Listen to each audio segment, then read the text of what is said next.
30 weird things about Colombia you'll never see in the US. So here's the deal. I love Colombia. The people, the culture, the empanadas, especially the empanadas.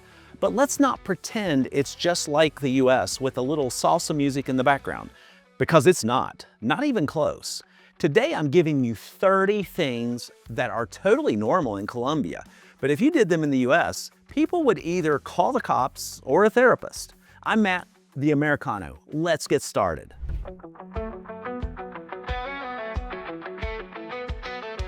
Let's start with the notary system. In the US, you walk into a UPS store, pay a few dollars, a bored guy watches you sign, he stamps it, and you're out. And it's typically free if you go to the bank you bank at.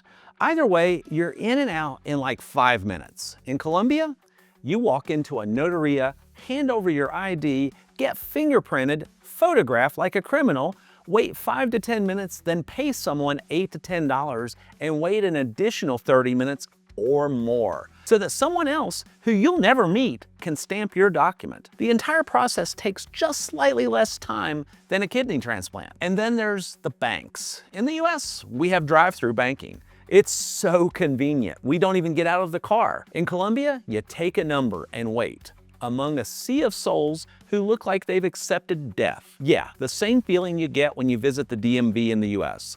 It's not a line, it's a lifestyle.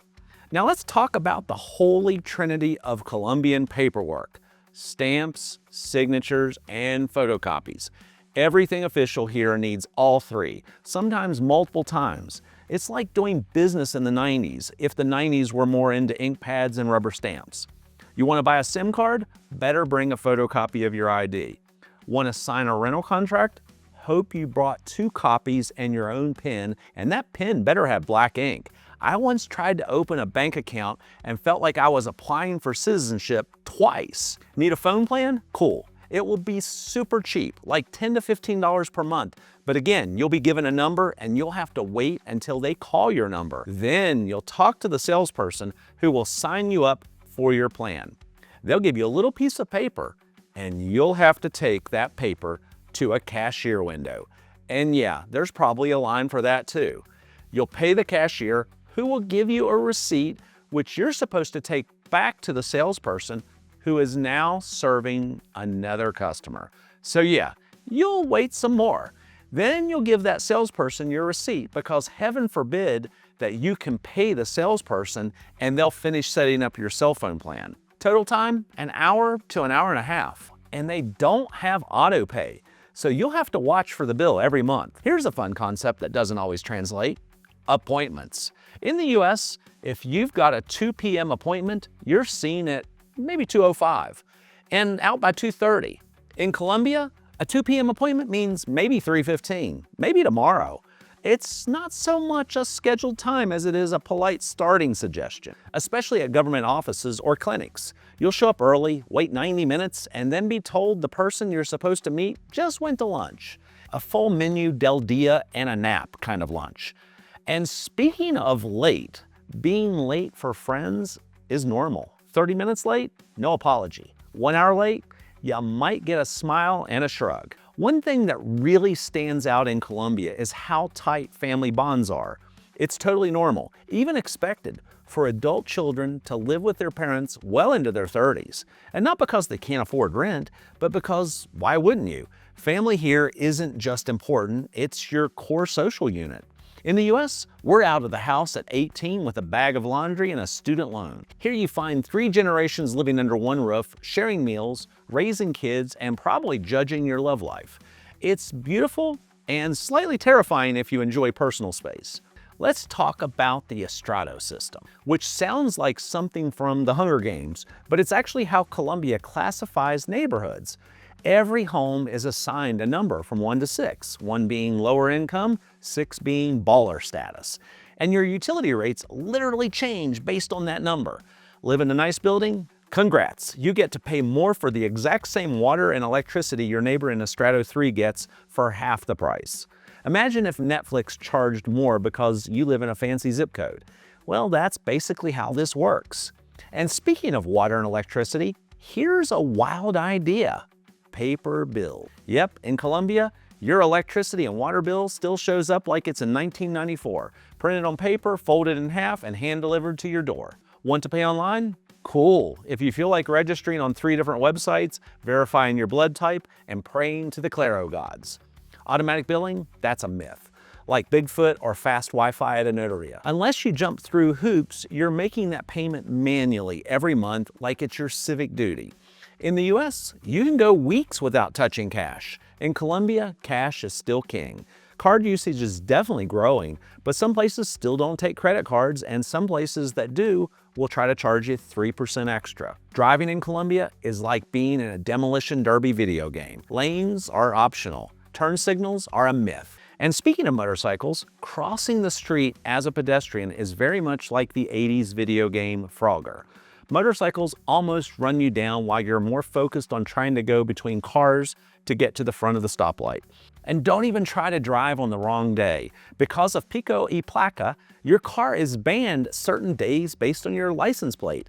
Imagine living in the US and being told, sorry, you can't go to Costco today. Your license plate ends in a 3. Here's a driving habit that'll short circuit every American's brain. No right turn on red. In many parts of Colombia, even if the road is emptier than your ex's promises, you're just supposed to sit there, waiting for the light to turn green. It doesn't matter if there's no traffic for miles. Turning right on red is basically treated like an act of rebellion. In the US, you'd get honked at for not turning. Here, you'll get a ticket and a lecture from a motorcycle cop with mirrored sunglasses and way too much power. Let's talk about motorcycle taxis, or as I like to call them, 2-wheeled death wishes with a helmet and a prayer. Yes, they're real. And yes, you can hop on the back of a random guy's moto and pay a couple bucks to get across town at warp speed. No seatbelt, no insurance, just vibes. In the US, if someone pulled up and said, hop on my motorcycle, I'll get you there faster, that's how you start a true crime podcast.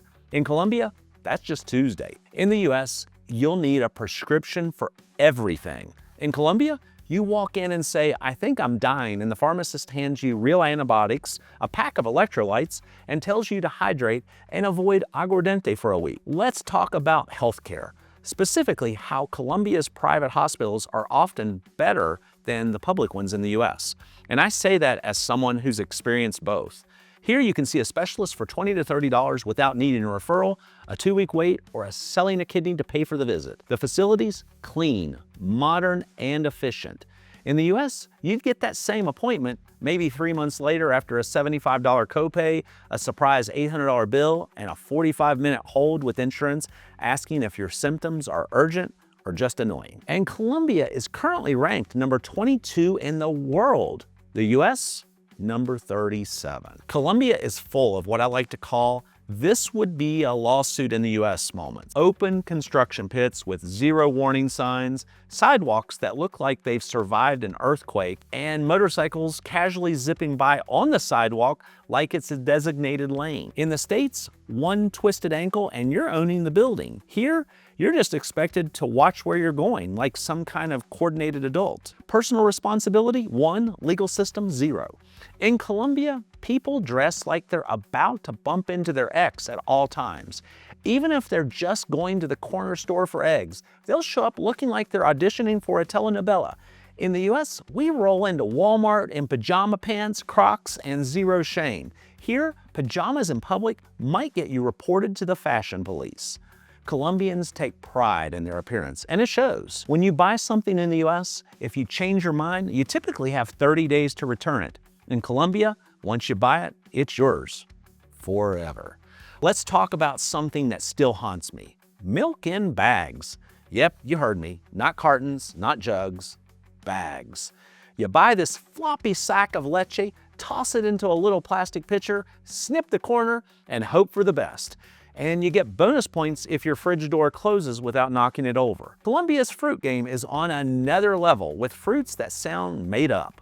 Lulo, maracuya, feijoa, guanabana, and those are just the ones that I can pronounce without Googling. It's like the produce section here went on a spiritual journey and came back enlightened. You'll see fruits that look like they were grown on an alien planet and taste like citrus had a baby with candy. Every time I think I've tried them all, someone hands me something called zapote and tells me it cures heartbreak or makes your hair shinier. Honestly, it's less like grocery shopping and more like participating in a magical quest. Personal space? Yeah, that's not really a thing here, especially in lines. In the US, if someone's standing too close, you instinctively clutch your wallet and inch forward. In Colombia, if you can breathe without making physical contact, you're considered not even in line yet. People will stand so close behind you, you'll start wondering if they're about to propose or pick your pocket, or both. It's not rude, it's just proximity with passion. And speaking of personal space, in Colombia, kissing on the cheek is the standard greeting. Friends, acquaintances, your dentist receptionist, it's all fair game. It's warm, friendly, and totally normal here. Try doing that in the US at a business meeting and HR will escort you out faster than you can say cultural misunderstanding. It's one of those beautiful little things that makes you feel welcome once you stop flinching every time someone leans in like they're about to share a secret. In Colombia, boundaries at the dinner table are more of a suggestion. If you're out with friends and your food looks good, don't be surprised when someone just reaches over and grabs a bite without asking. In the US, that's how friendships end, or at least trigger a passive-aggressive group chat message. But here, it's basically a love language. Sharing food isn't just common, it's expected. So if you're territorial about your fries, maybe eat alone, or learn to share fast. And speaking of that restaurant, the wait staff doesn't care how long you stay at the table. They won't bring you the bill until you ask for it, and it still might take a while after you ask. And the tip? Tipping in Colombia is, let's call it low pressure. Most restaurants include a suggested 8 to 10% service fee right on the bill. And I mean suggested like, hey, you could tip or not, no big deal. Tipping like an American 20% or more can actually confuse your server.